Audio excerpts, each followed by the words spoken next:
Halloween to those of you listening on the day of release. Woo! No, this is not your dedicated Halloween episode of the Many Thoughts I Have podcast. I just thought I would introduce it in that way because this episode is released on Halloween, my time, of course. Obviously, for those of you over in North America, it means it's coming out the day before Halloween, but it's still spoopy season. But I don't have anything spoopy to talk about because for those of you who don't know me, I'm not the type of person who would go out of her way to play any kind of spooky games or watch any horror films or shows or anything like that. So you're not going to get that from me. However, what you will get is my my experiences from PAX Australia 2025 that happened a few weeks ago, and I was fortunate enough to attend as a content creator for the first time. So that in itself was a big part of my experience to be there, not only as an event goer, as a gamer, but also as a creator. And that for me is very exciting. It means that what I have been putting out there for you all is working. So you guys like what I do, and I really appreciate that. And so I want to just take a quick moment here to say a big thank you to everybody who has been listening to my podcast, who have also been following me on my socials, on my YouTube channel, watching those videos that I have been putting out for you all, coming to my streams over on Twitch. I really do appreciate all of the love and support for those of you who have been sort of following me over the years. And so, yeah, it has come to this point where I managed to get myself a PAX Australia Content Creators Badge, and I was so excited when I got the news. So big thank you and shout out to PAX Australia for allowing me to attend as a creator. So that was exciting stuff. And so we're going to be going into all the things that I saw, the games that I had a chance to play, the things that I have bought, all the merch. And just the 3 days. It's for us here in Australia. It is a 3-day event. It is the biggest gaming event of the calendar year, and it's always a fun time to attend. I haven't been going to many of the events in sort of my time, but I have been to quite a few of them so far. I went last year, and I think I missed the one from the year before. And then I went the year before that. So what was last year? 2024. And then before 2024, I went to the 2022 event. But then previous to that, obviously was COVID. So everything was locked down. Nothing really happened. And I think the first PAX I went to might have been, when was it? 2018, maybe even 2019. I can't remember. But yeah, this year, 2025, was really awesome. When I got there, I was able to go in during the media hour. So the first hour on the Friday, and it's usually the hour before the doors open to the public. Media, content creators, they can all go in, have a look around, check out any of the indie games that are there, the tabletop games. Just get the chance to speak to the exhibitors before the big crowds come through, and it's a little bit more quieter, and it means that you're able to record some audio or video footage where there's not as much of a crowd happening. So that was actually a really sort of interesting experience for me, because that 1 hour went like that. It did not last at all for me. I only got the opportunity to really speak to maybe one or two indie developers while I was in there for the first hour. But at the same time, it's not just talking to them, it's also getting the opportunity to interview them for, for your content. And then, of course, actually giving their games a go, like actually playing the games that they had on Showcase. And I think the first one that I managed to stop by, the first game that I got to stop by is Ubel Gardens by a small indie development company called Nova Games. And they were really nice people. The developers who are making Ubel Gardens, they were really sweet. It was their first time being at PAX. They're university students who have, like, post-grad students who have this is their first game getting into the indie scene. And they were really lovely people to have a chat with. They were very passionate about their project. Ubel Gardens is really sweet. It's actually kind of like a little sandbox, what they described as a Studio Ghibli cross Animal Crossing kind of vibes. And it's really adorable. You're essentially sort of creating your own little garden with these Ubels. And it's really cute. I really like the vibes. It's very cozy. It's in 3D. And yeah, it looks like it's definitely gonna, grow into something a lot bigger. So essentially what you do is you actually merge like items or crops together to make something new. And it's really cool. So I love the look of it. The art style looks really pretty as well. And it looks amazing for their first game that they've ever made. So, huge shout out to Nova Games for creating Ubel Gardens. And yeah, so they were my first my first game that I got to go and see and have a chat with, and just sort of see what their experience has been like as game developers. But yeah, they're postgrad students. They're really lovely. If you want to check out the demo, and I will be mentioning each game that I have an interview for.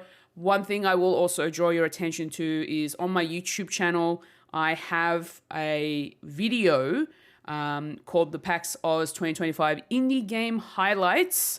So that is my little small video highlight package of the developers I had a chat with. So you'll see them pop up on the video, and me just sort of going around and just taking video footage of the convention itself, mostly in the PAX Rising and Code New Zealand sections, which is where I've been sort of hanging around mostly over the 3 days at PAX.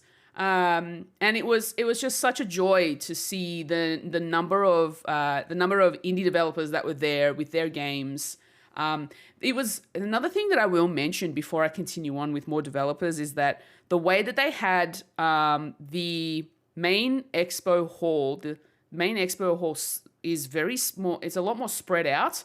So they didn't cram in too many exhibitors in there, which was really nice. It meant that everything was spaced out. The popular games still had enough space for people to move around the crowds. You're not packed in there like sardines.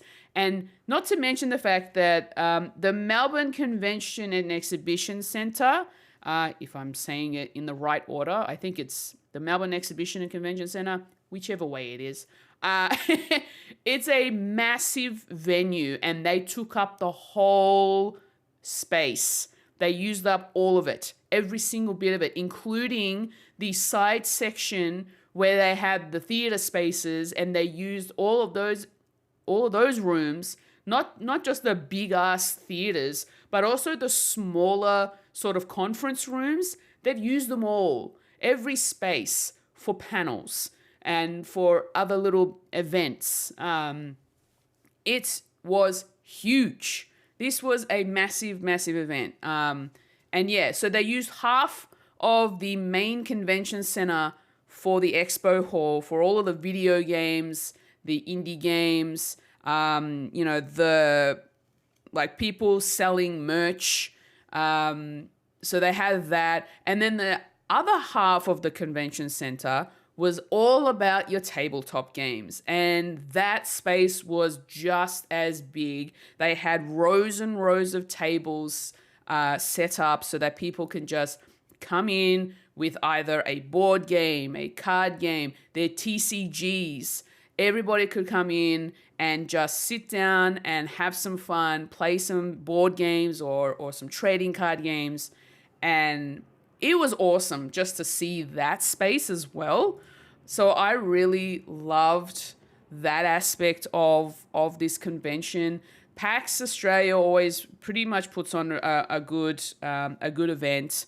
It's always really nice to see the way that it's all set up. And this year, not only was Xbox there in a more smaller capacity, to be honest, Nintendo was there. Nintendo wasn't there last year, which I was very disappointed about. But that's okay because they were there this year, and that made me really happy because when they had the Nintendo Live event where you could actually go and attend Nintendo Live, that was happening in Sydney. And because they had it through a lottery system, unfortunately, I wasn't selected, so I couldn't go. Then they had the Switch 2 experience being held in Melbourne, where I live. Again, another lottery system. And again, I wasn't chosen. So I didn't get the chance to actually experience the Switch 2 console during that time of the year. So I was really happy to find out that Nintendo was actually going to be at PAX, and they were. They had probably the biggest booth space for the whole convention compared to everybody else that was there. Even bigger than Xbox. Xbox was just, they were literally across from Nintendo, and they just had this sort of like tall looking stand thing where you go in. I think it's like one of those, you go into this like theater space that they've created and you experience whatever it is that they were experiencing. I didn't go in, I didn't line up for that. But they also had a space around the outside of that particular structure where they had signage up on their booth, and they had places where they had everything set up so that anything was an Xbox. They had one side of a wall of that structure, and it literally said, "This is a huge Xbox." And it was essentially, I think it was like maybe a 60 or a 75-inch TV, smart TV, just, fixed to the structure and like wall mounted. And then you just grab the controller and you could just play games like that as if it was like your living room or sort of situation. They also had other spaces set up where it was more of a smaller, cozy space to be the quote-unquote living room. They had TVs, they had consoles, they had they just sort of set it up in a way so that you could see that you can play Xbox anywhere, essentially, and that's what they were promoting. But Nintendo had this massive space, and Nintendo, I'll get back to the indie games, I promise. Nintendo had this massive, massive space, and essentially what they had what they have on Showcase. They had Metroid Prime 4, where you could play it in controller mode or a mouse mode. So they actually did set up like tables with mouse pads, like really big mouse pads, and they had the Joy-Con 2s sort of in their mouse position so that you could play Metroid Prime 4 that way. They had Hyrule Warriors. They had Kirby Air Riders there, which I didn't get a chance to play. I actually didn't get a chance to do anything at the Nintendo stand just because of how busy it was. Everybody was lining up for Nintendo, and no matter what time I went there, the lines still ended up lasting longer than, like, you would be waiting for at least maybe half an hour to 45 minutes just to be to go in and actually experience these games on the Switch too. So I didn't get a chance to do anything at that booth, unfortunately.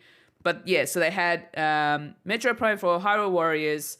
They had Kirby Air Riders. They set up a little kind of like section for Super Mario Galaxy 1 and 2 because that recently released.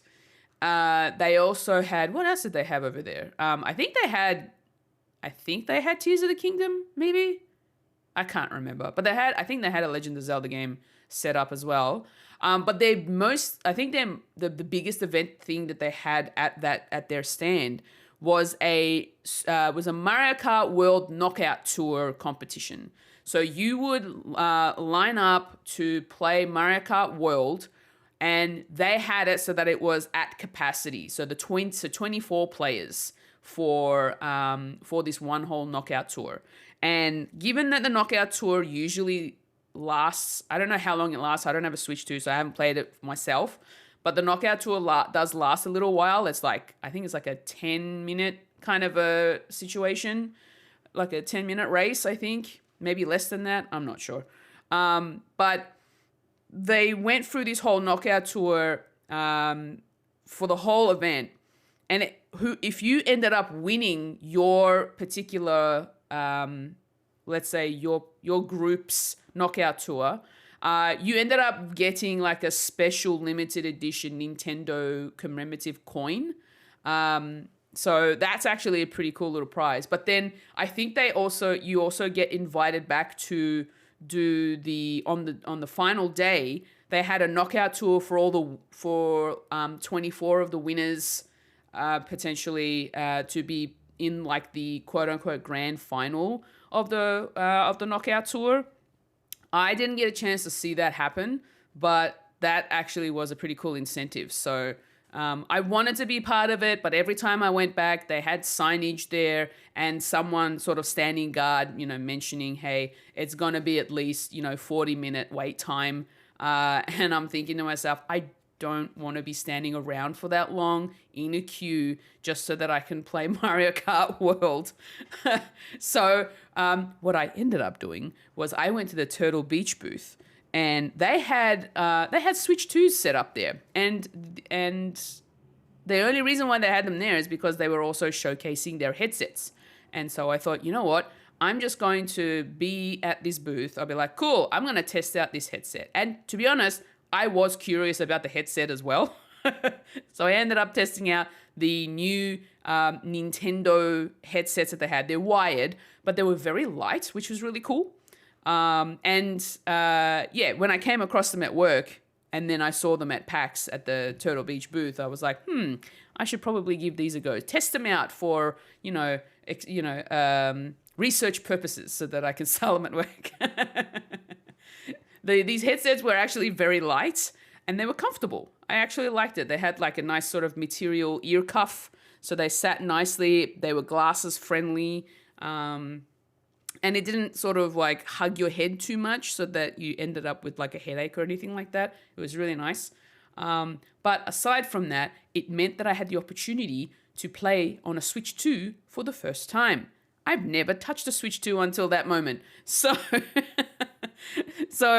on this Switch 2, they had Mario Kart World playing, and I thought, you know what? Here is my chance to not only, have a look at this console, but also test out and see whether or not I'm going to like Mario Kart World. And so I played in solo player mode, one of the Grand Prix Cups. And I managed to, I think it was like the Mushroom Cup or something like that. And yeah, so I played through one of those cups. And I really enjoyed the aspect of being able to grind on rails. It is a little bit tricky to try and get it to work, but I feel like they may have had the settings on so that it was not necessarily, I think they were like on assist mode maybe. And so it kind of makes it a little bit more difficult to do that sort of stuff. But I did get to do some grinds on some rails, and that was actually quite fun. It's true, when you get hit by items, you are really knocked out for a little bit, and then players do pass you. So that was it was like it was a fun kind of frustrating. It's like, oh damn it, I got hit. Now I have to try and get my momentum back to get back into first place and all that sort of stuff. So I did enjoy the aspect of actually trying out the Switch 2 for the first time, and although as much as I really like playing, and I was playing it in handheld mode, of course. As much as I like playing Mario Kart World in that way, I feel like I did get like maybe a couple of minutes to test out the open world area, to just drive around, and I was like, oh, I can see the appeal of this game, definitely. But even after that, it did not sell me on actually getting a Switch 2. It really didn't. I'm still waiting for that one game that's really going to sell it for me. And I don't even know if Animal Crossing will be it. Like, it really depends on what kind of content they've got available for me. So, in saying that, I got the chance to play on a Switch 2 for the first time. Yay! But let's not drag on too much more about that. How about I just go back to what I was talking about before in the way that they space things out. The PAX Rising section, all of the exhibitors that were there, all the indie developers that were there with their games, their booths were pretty much spread out very, very nicely.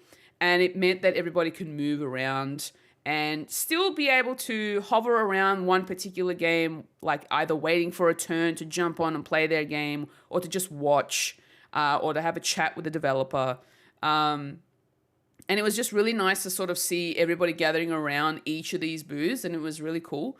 And so, yeah, I started off over at Uber Gardens with Nova Games. They were really cool. I sort of moved around the PAX Rising space to see, other games that I might be interested in. I saw this one game, and I didn't get a chance to play it, but it is called Enfant. Now, Enfant is essentially a Metroidvania action-adventure game in 3D, and you are an elephant. Yes, you are an elephant looking for his herd, and you're exploring this decaying world, as they describe it, and you're, uncovering things about humanity. You're interacting with quirky casts, and other animals in there. But you're an anthropomorphic elephant. You're an elephant walking on its hind legs, and you've got a backpack, and you're just exploring this really interesting, really cool looking world. And I love the thought of that. And I really wanted to try it out for myself. But every time I went back to the booth, I thought, I'll go there once. I'll see if it was free. No, it's not. It's pretty crowded. Okay, I'm going to move away. I'm going to go and check out some other ones. I'll come back later. But every time I came back later, there was always someone there playing the games. There was always a crowd. And then I didn't even get much of a chance to even talk to the developers. And I was kind of curious. I really wanted to chat with them. Unfortunately, I didn't get that opportunity. Maybe one day at some point I might have a chat with them on like the Mini Indie Van. So for those of you who don't know, I'm also a host over on the Mini Indie Van podcast at Carpool Gaming. I might see if I can get them on there, because this particular game just really fascinated me for whatever reason. It just really intrigued me, and I love the look of it. And I'm hoping at some point they will bring out a demo for this. But right now, they don't have a demo on Steam, and there's no release date as of yet. Now, the developers are called Zebrar, so Zebrar. So yeah, it looks very pretty, and it just, yeah, the fact that you're an elephant that's the protagonist. That's a really cool concept. So I was very intrigued by that particular game, and I really wanted to check it out for myself. But yeah, I did not get a chance at all. But that's okay, because there were quite a lot of other games that I could have a look at that looked really, really interesting as well. I saw that Ecliptic was there. I think Ecliptic was at PAX last year as well. and I had wishlisted Ecliptic a while back. And yeah, it's essentially a puzzle game. They use like the Zodiac's mythology, and I love the look of it. It's a 3D puzzle adventure game, and you are essentially trying to figure out who you are, and you're journeying through the ecliptic plane, as the developer mentions. And yeah, so there's these interesting little puzzles. You definitely should go check it out on Steam. It is being developed and published by Made with Cookies, and there is a demo. So if you wanted to try it out for yourself, I would definitely recommend playing the demo. They're currently in the middle of trying to get this game out as soon as possible. And by the looks of things, on their Steam page, their release date is set for Q4 of 2025. So it's very, very soon. I think the developers mentioned that they were looking at hopefully releasing it by December. So yeah, definitely keep an eye out for it. Wishlist it.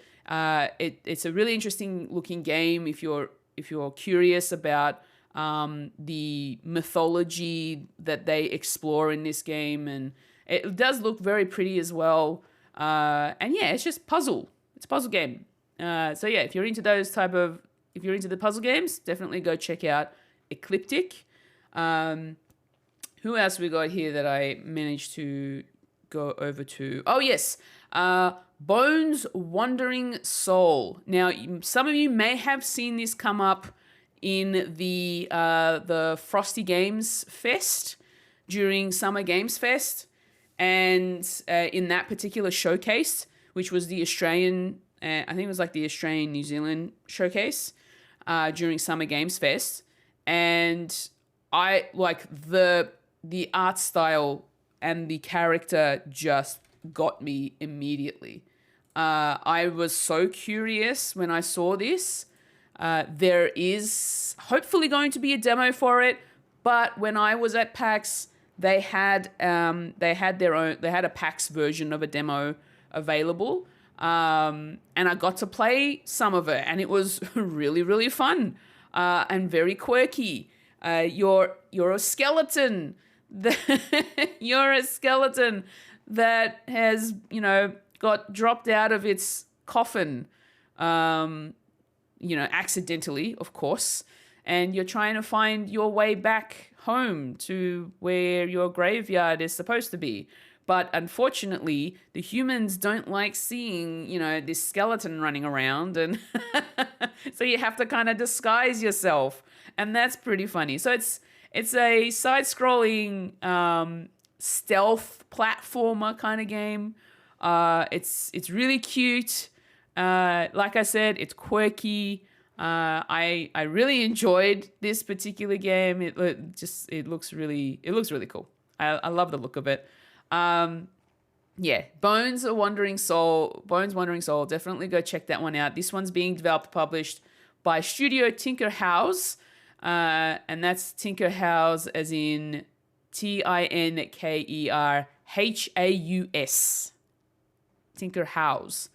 Yeah, they were really cool. I had a chat with them. They're in my indie game highlights video. If you want to go check that out, you are more than welcome to.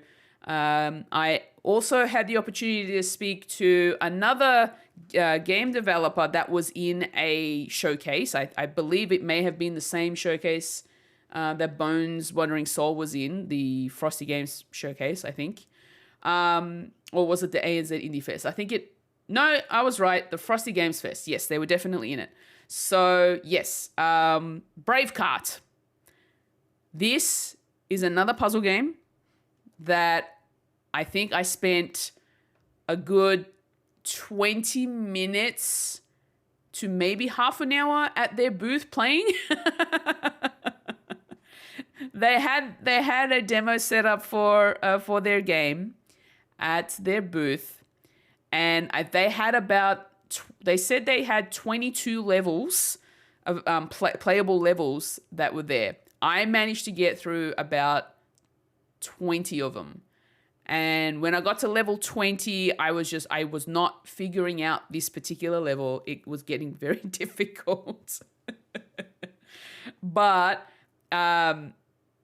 like I got to that point and I was just like, you know what? Look, I played this long. I was addicted to the game. I was sold. I was absolutely sold after playing it.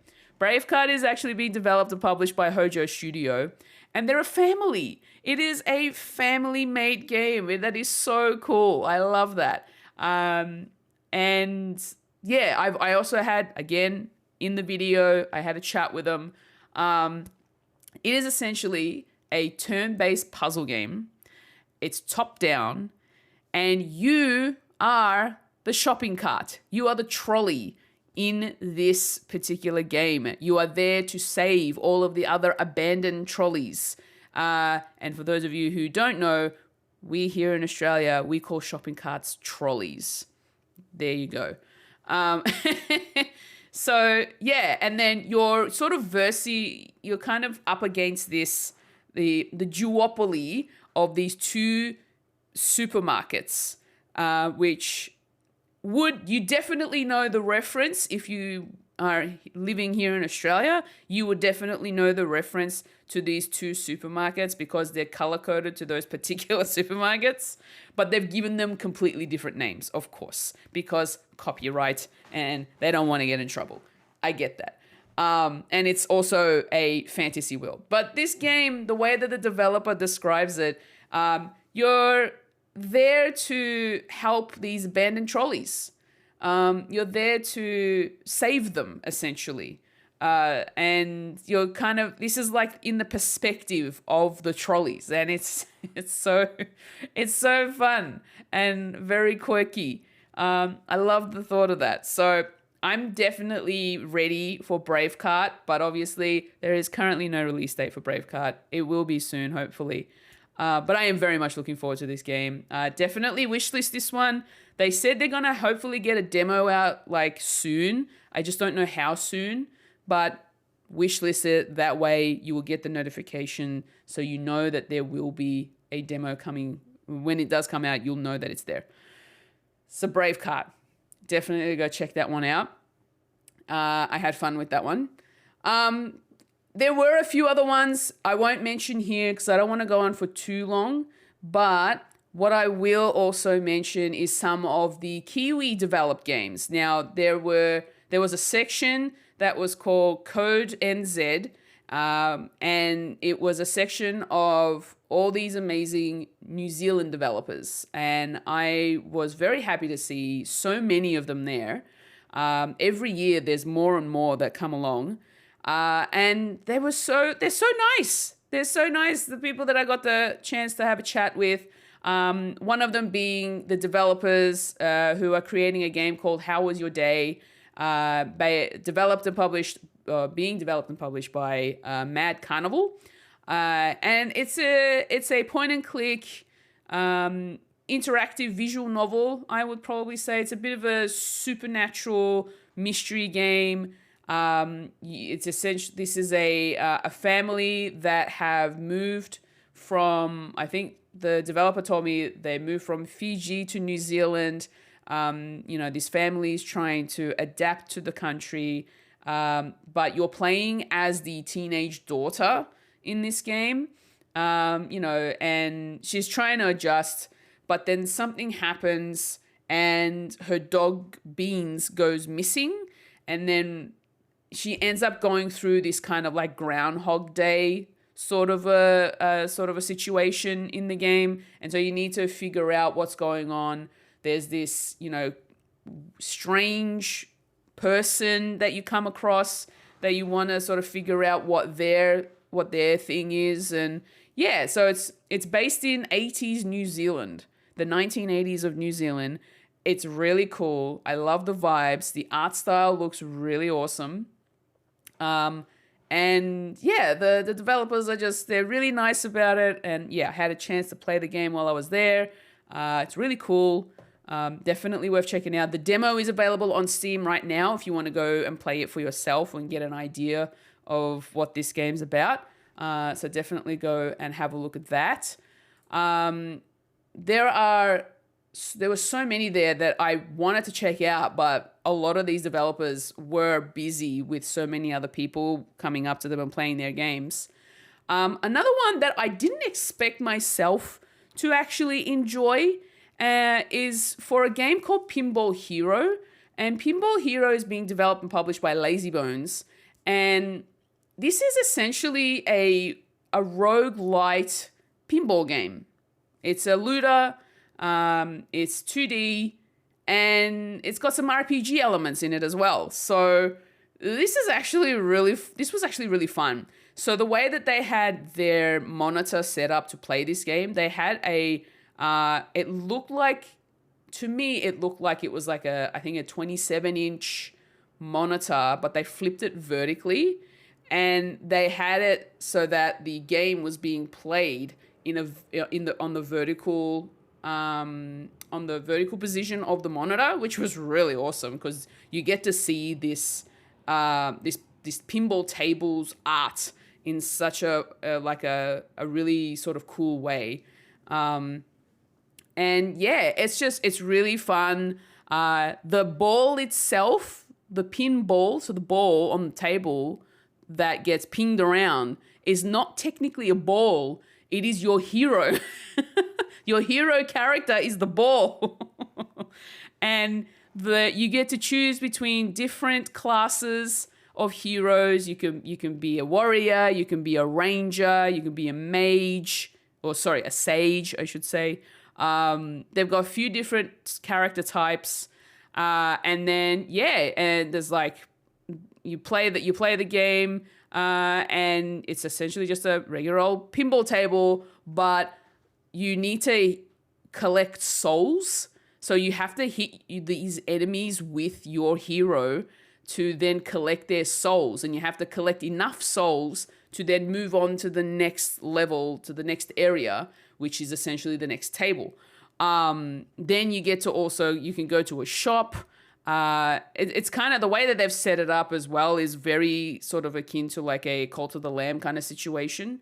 If you wanted to, like, depending on what path you want to take, there'll be certain paths might have a shop that you can, get items from, like heals, that you will need, because if you get hit by some of these, if you don't get enough souls, you get to take another turn, but before you take your turn, you end up being hit by the enemies. So that was actually really fun. I really enjoyed my time playing Pinball Hero. I would definitely wishlist this. I've got it ready to go. I am really curious about this game. They are planning on releasing it in Q4 of 2025. So right now, it could be anywhere between now and December. So by the end of the year, maybe going into potentially Q1 of 2026. But I had such a fun time chatting to these people. They were really cool. And yeah, their game just looks so much fun. I like the look of this. It's so cool. I'm really looking forward to it. And they're so sweet as well. After I had interviewed them, they gave me this little kind of like pouch, like a little Hessian sack or bag. And inside they had like some stickers in there. But they also had this cute little slime, like this little crocheted plush slime. And I kind of like it. It's so cute because they've got slime enemies in the game as well. So that kind of made sense that they made little slime plushies and they amigurumi'd them essentially. So that was really cool. I love it. Yes, big shout out to the developers of Pinball Hero. They are Lazybones. Definitely go check them out. I feel like I've been talking for so long. There's another game. I didn't get a chance to play it. However, I like the look of it, and it's a where did I didn't do it. Hold on a second. I'm trying to find the game on Steam. Oh, there we go. Davy Jones's Deckhand. Another Kiwi-made game, developed and published by Cass Bay Games. And I had a chat with them. They're in my video. And they're really nice people. They were dressed up like pirates, or one was dressed up like a pirate. The other one was dressed up like a crab, which was funny. And this is a deck building game. It's a roguelike deck builder. And, there's a bit of pirate adventure happening in here, but it's all based on like a parry system while it's a deck builder. So that was actually kind of, intriguing when I came across them. And yeah, apparently they were inspired by a lot of the Souls-like games. And so they wanted to incorporate that in with like a pirate theme. And so I like the concept. I myself am not usually the type of person to play deck builders. However, I am very much intrigued by this art style. It's kind of very sort of cartoony, comic book like, and it's just so vibrant, and I love the art style. Even their website looks like their game, which is really cool. So I definitely go check out their website. But yes, they were really lovely to have a chat with. Davy Jones's Deckhand. No release date as of yet. So if you're into the deck builders, if you're into roguelikes, I would definitely go and wishlist this game so that you can be notified when the demo is released, because they are looking at hopefully having a demo available soon. But yeah, it looks cool. It looks very interesting. I would love to, check it out for myself. Hopefully they'll have a demo out so that I can actually play it myself. What else do I want to mention here? I think in terms of indie games, I mean, you'll be able to see all of the games that I managed to interview in my highlight video on my YouTube channel. So if you want to go check that out, please do.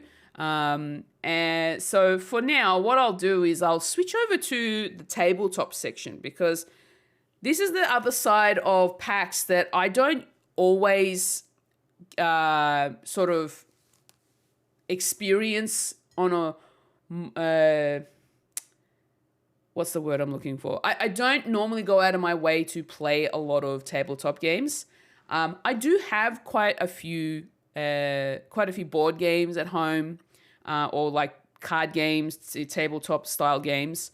Unfortunately, I don't have a lot of people to play with, but I'm hoping to at some point make that change, I'm hoping to change that.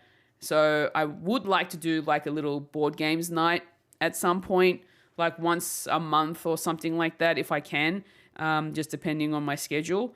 And I want to play more board games, more games that I could play with friends in person. So that'd be a lot of fun. The tabletop section was, like I said, it was huge. There was so many games to check out. They had even the booths had their games set up so that you can play like a demo version of their game, so that you can get an idea of what to expect. Not to mention the fact that even in PAX Rising in the expo hall, it wasn't just indie games, like video games, that were on showcase. They also had independently developed board games available that were in PAX Rising, which is awesome to see. I love seeing that sort of getting bigger and bigger every year. But then, yeah, when I went into the tabletop section, all of the stalls that were set up, just, all of the different TCG, especially Magic the Gathering, D&D. They had a One Piece TCG booth. They had, what else did they have? Oh, they had so many TCG. I think Magic was probably the biggest. And they had like a big booth where they had rows and rows of tables set up. You can, if you were a newbie to Magic, they had a section for newcomers to try out and learn how to play Magic.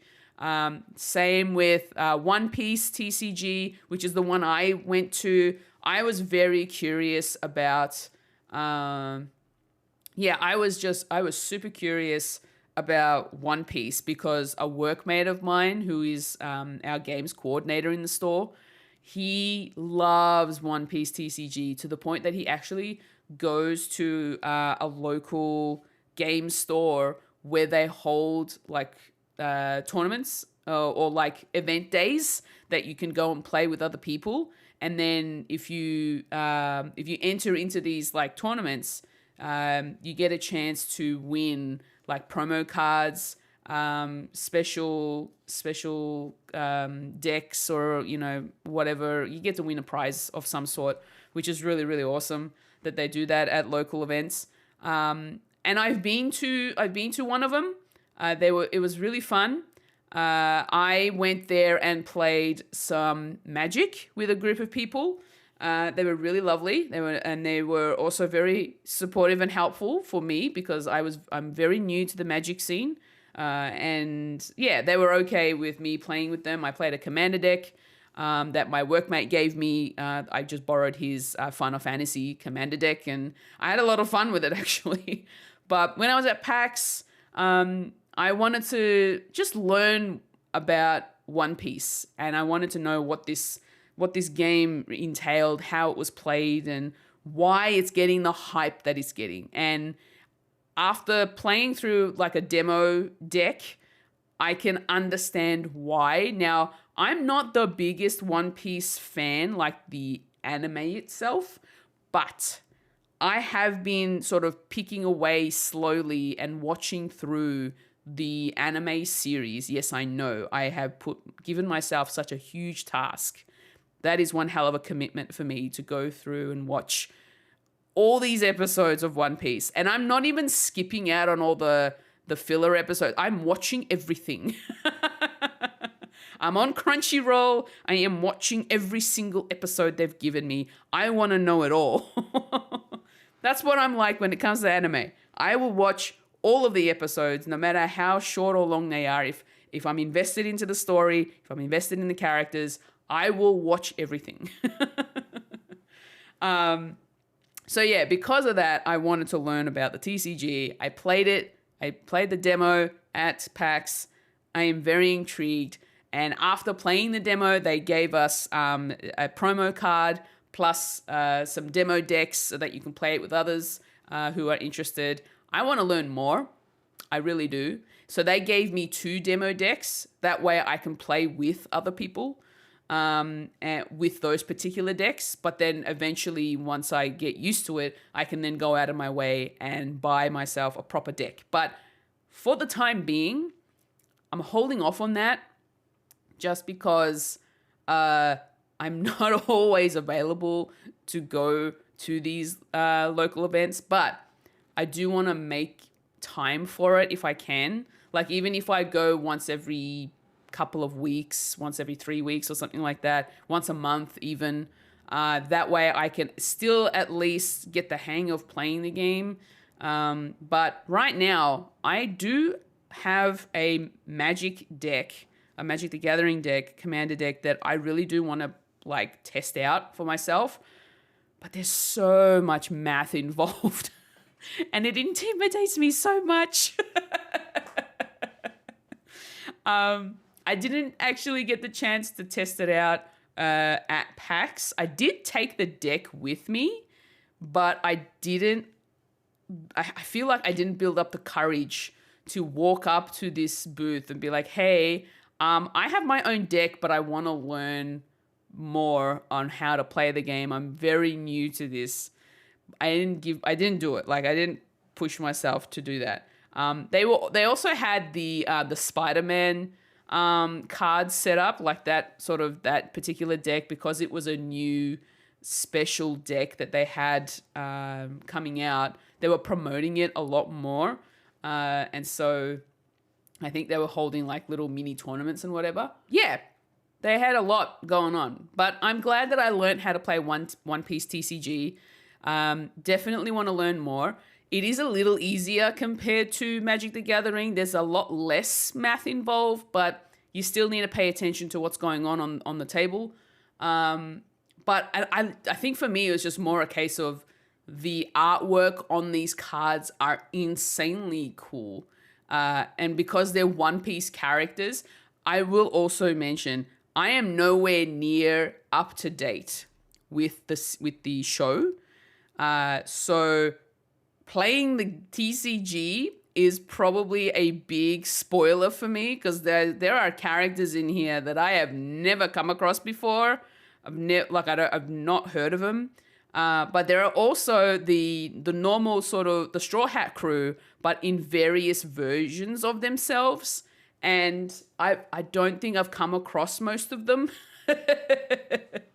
So I definitely need to try and get through a bit more of the show itself. I think I'm like, what episode am I up to? Like 200 and something right now. I'm still at the sort of beginning side of the story, but yeah, I'm in the middle of the 200s, episode 200 and something, somewhere there.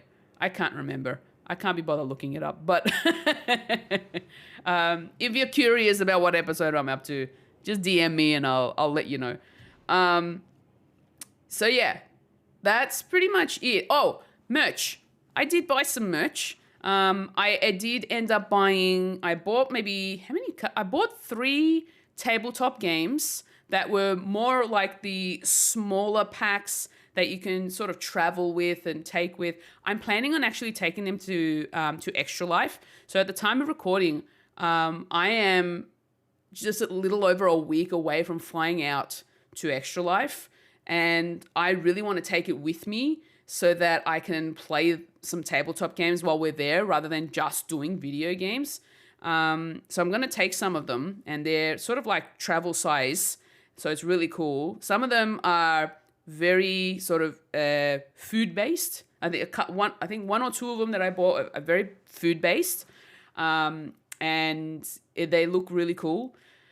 And they came from Singapore. So that was Singapore? I think Singapore, yeah. So that was really cool. And they actually made these particular tabletop games themselves. And I feel like I really connected with the makers of the game. And I'm hoping they did mention they were going to be returning again to the PAX 2026. So hopefully I'll see them there again. But I did also buy another one. Another game, I think it's like a card game, and it's called Trophies.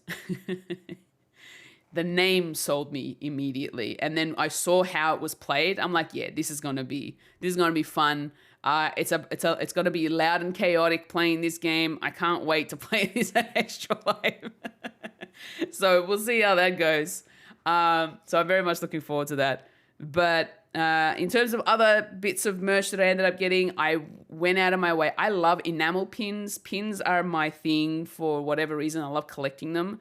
And every time I come across a pin that is like, that looks really, really cool, I have to have it. So at PAX, they had game-related ones. And I found myself finding a couple of Coffee Talk characters. So that I bought one of Gala.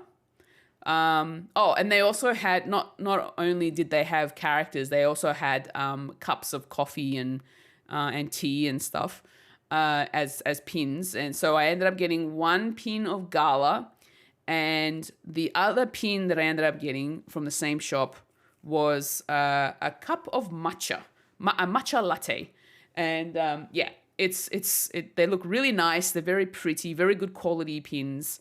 The Disney store was also at PAX. Yes, you heard me correctly. The reason why the Disney store was there, Lorcana, the Lorcana TCG was there set up. People were there to learn how to play the game and then also have their own little mini tournaments and stuff like that. Now, for whatever reason, when it first started releasing here in Australia, I started getting a little, not obsessive, but invested. I ended up buying a couple of decks, of Lorcana decks. But unfortunately, I haven't had the chance to play Lorcana with anyone, really. The only chance that I had was to try it out at PAX last year when they had the Disney Lorcana booth set up. And so I learned how to play Lorcana there. And I think I did maybe 2 rounds of Lorcana. But this time around, but now that I have these decks, Lorcana has gotten to the point where they've actually gone way ahead of where I have started, and I haven't had a chance to play it. They've got all these other cards that they've put into it, and now I'm just thinking, man, I'm already way behind. I didn't even get a chance to play with anybody. The local events that I go to, nobody plays Lorcana. No one does. And Lorcana, for me, is like the easiest TCG to get into. After learning how to play it last year, I thought, this is simple. I can get my head around this so easily. I want to play this more. But because it's not really that popular here in Australia, or at least around the area that I live, there's not many people playing Lorcana, and so I don't really get the opportunity to play with anybody. So I don't know how to play it properly, which is really kind of sad and disappointing for me. So now I have like these 2 really gorgeous looking decks that I've got no one to play with. So, I mean, the only thing that it's really going for at the moment is its artwork, and the Lorcana artwork on those cards is absolutely gorgeous. I could just easily just grab like a folder and just put them in there and display them, just flick through them and have a look at them that way. But it's just like, what's the point of having them if you're not going to use them for playing the game, you know? But yeah, no, Lorcana was there, which meant the Disney store was there. And of course, I ended up buying a couple of things. Yes. I ended up getting a Disney pin. So I ended up getting a pin, and it was a pin of Yzma and Kronk in their lab coats, and holding up the poison, you know, the poison for Cusco. Kind of, they're doing their chemistry essentially. So I ended up getting a Disney pin, and yeah. I'm pretty sure I bought like I did. I ended up buying this adorable little Stitch plush. And it's not even that big either. I think it's the size of a regular size pop vinyl, maybe a little bit smaller than that. And it's just so cute, and it's fluffy. And it's a lighter blue, like the fur is a lighter blue than the usual. So it's like more of a pastel blue than Stitch's usual blue. And it's just so cute, and it's just sitting there. It's so fluffy, and I love it. I had to get it. I absolutely could not walk away without it. So yeah, ended up getting that. What else did I get? Oh, and then I went into the main merch section for PAX, so the PAX merch. Now, this year they had like this really awesome graffiti style theme that they were going for, like street art, and it looked really cool. So I ended up getting what I ended up getting? I ended up getting this hooded jacket, so zip up hoodie. And it has the graphic of like the word PAX Aus, just sort of PAX Aus or just PAX. I think it's just PAX, just sort of sprawled all over the place, like, and it's in this like graffiti art style font, and then on the back, in sort of one giant print in the yellow. Because it's sort of very grey, white, and then predominant yellow for PAX. So the PAX yellow. They had PAX 2025 on the back, and it looks sick. And the lining on the inside is yellow. It's just very good quality. It's a very good quality hoodie. It is a very expensive hoodie. I'll just put it that way. So I definitely need to make use of it. I feel like I'm going to be wearing that on my way to Extra Life. So I'll make use of it that way for my travels. But yeah, so I ended up buying that. They gave me a free lanyard, PAX lanyard to go with it. And then I feel like I know I bought something else. I bought the zip up hoodie, and I bought one other thing, but I'm forgetting what it is. I can't think of it. Anyway, hold on. Maybe if I look at my photos might be able to tell me what I ended up buying at PAX. Yes, there we go. Yeah, I think it was just the hooded jacket. Okay, there we go. That makes a bit more sense now. Yeah, I only ended up getting the hooded jacket. But oh yeah, the other thing that I ended up buying, so the Clear View, or is it Clever? I think it's Clever View or something like that. Govee, so the company that makes the smart lights, the smart RGB lights, they had their own booth at PAX. They had their lighting sort of set up, which was really awesome. And I ended up buying a couple of things from them. They had like a special PAX discount happening. And I ended up getting a TV light kit for my TV, where it comes with the light strip that you attach to the back of your TV.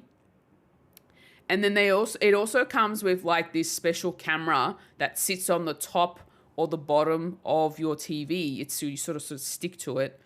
And the camera essentially looks at the screen, your TV screen.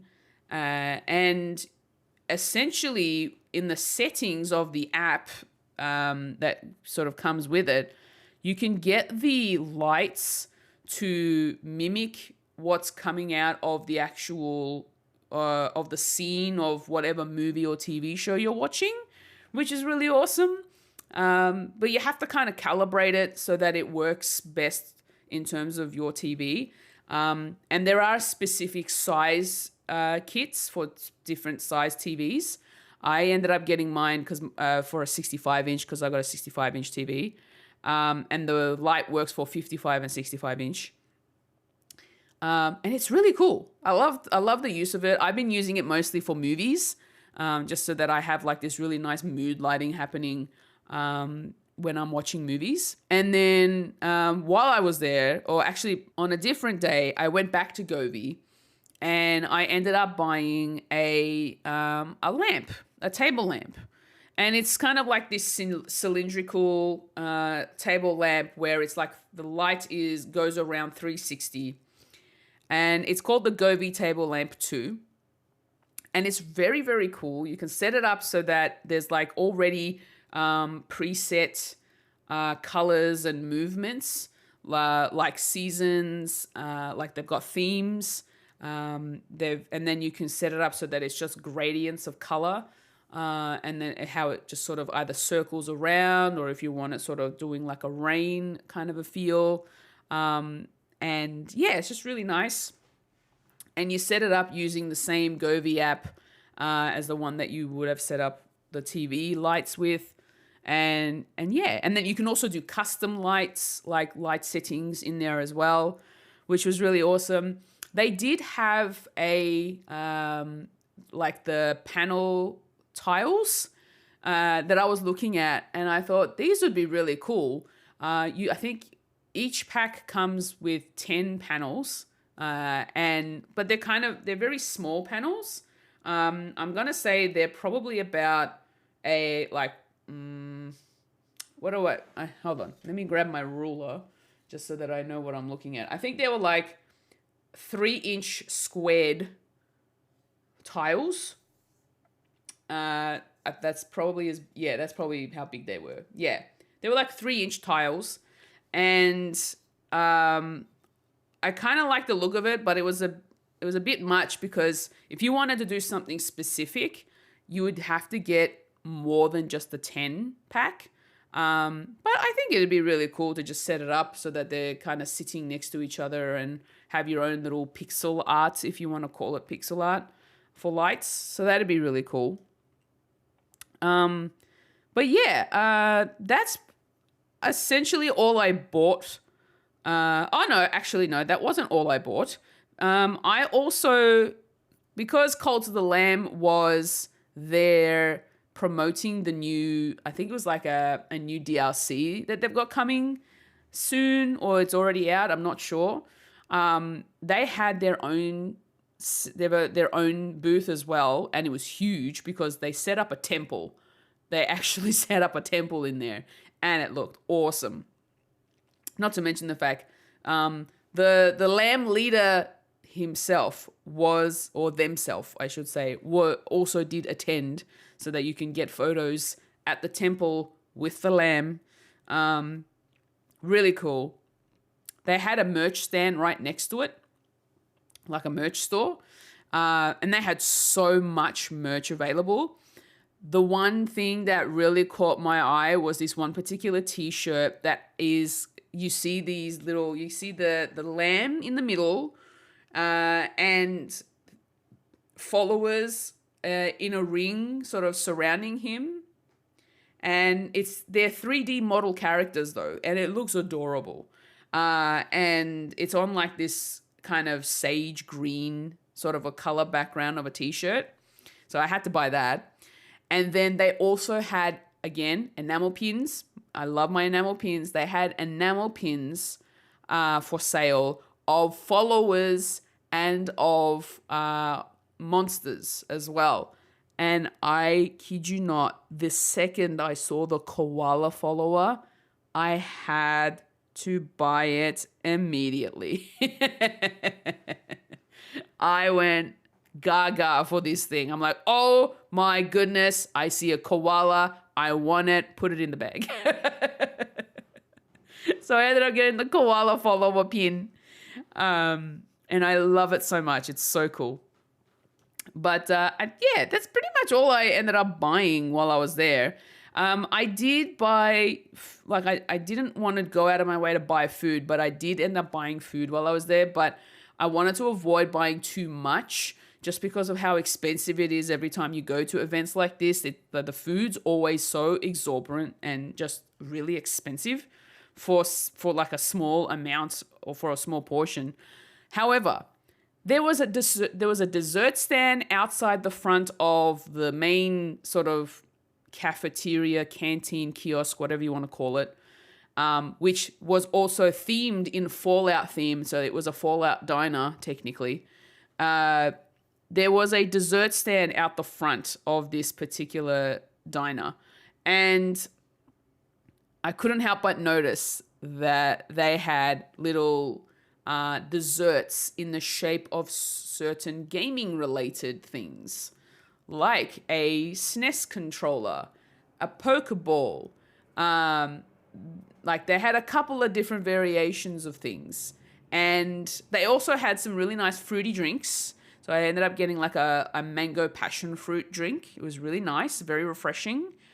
And of course, I had no, like, it's not like I didn't have a choice. I did have a choice, but I really wanted to try so this place is called Dessertopia.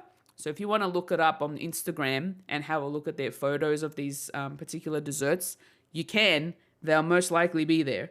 And I ended up getting a Dessertopia dessert I got the SNES controller. And it was so tasty. Oh my goodness, I love stuff like this. It had a layer, so the bottom layer was like a chocolate biscuit. And then it had a dark chocolate? I think it was milk chocolate. Anyway, there was a chocolate mousse in the middle. So the next layer was like chocolate mousse. And then it had like a vanilla, I don't know if it was a cream. It's not technically a mousse either, but it had that kind of texture to it. So it had like a vanilla layer. It had a vanilla layer. And then I think it also had like a fruity compote in the middle as well. And it was coated in white chocolate, which was then obviously colored in the colors of a controller. It was so good, you guys, but it was so expensive. I ended up paying, I think it was like, how much was it? It was like $23 just for this one little dessert. I'm not kidding. Australian dollars, by the way. I am not joking. It was a very expensive dessert. But, when you're there, you kind of want to try things. They look really interesting and cool. You see the list of the different components in this dessert and you think, yeah, I kind of want to try that. And that's what I ended up doing. I couldn't afford to do it all 3 days. So I only did it on one specific day, and I had this particular dessert, and I really liked it. It was very tasty, very delicious dessert. Really nice. I think, is that it? You know what? I think that is pretty much all. That is all for my PAX Australia 2025 wrap up on this episode of the Many Thoughts I Have podcast. I hope you enjoyed what you have heard me talk about. Again, I'd like to send your attention to my YouTube channel so you can check out the video, the PAX Aus 2025 indie game highlights package that I have put together. I'm very proud of that video. It did take me a little while to put it all together, but a lot of heart went into making this, and I had a lot of fun putting it together and doing the interviews with the developers. It was so much fun. And then when you do watch it, go and wishlist their games. If they have demos, go play their demos, and just support those indie gamers, those indie developers. Just support them. Send them all the love. And yeah, that's it. Thank you for listening. If you enjoyed the Many Thoughts I Have podcast, I'd really appreciate it if you could give it a 5-star review or rating on your podcast service of choice. To keep up with me, you can head over to foolishfoodie.com for all of my socials, my content, and the koala merch. Links to all that will be in the show notes. And that's it from me. Remember to look after yourself and your mental health, everyone. And happy thinking.